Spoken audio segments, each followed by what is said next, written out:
Bye Chitale बंधू।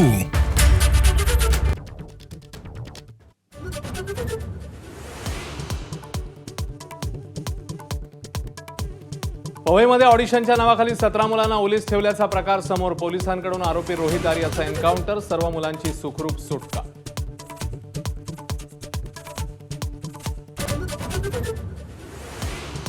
मुख्यमंत्र्यांच्या भेटीसाठी बच्चू कडूंसह इतर नेते सह्याद्री अतिथीगृहावर दाखल। बैठकीचं दोन्ही उपमुख्यमंत्री मंत्री अधिकाऱ्यांसह 41 जणांना निमंत्रण। तोडगा निघणार का याकडे लक्ष।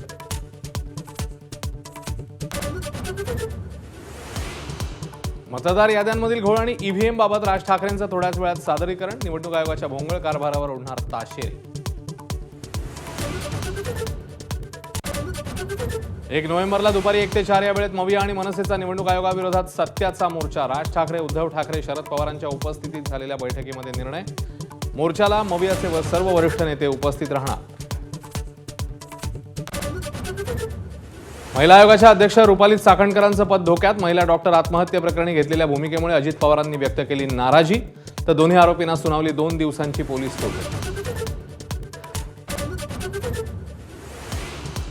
धर्मादाय आयुक्तांच्या आदेशाने अखेर जैन बोर्डिंग संदर्भातला व्यवहार रद्द। मुरलीधर मोहोळांकडून जैन बांधवांचं अभिनंदन, तर हा व्यवहार म्हणजे महाघोटाळा, धनगेकरांचा आरोप।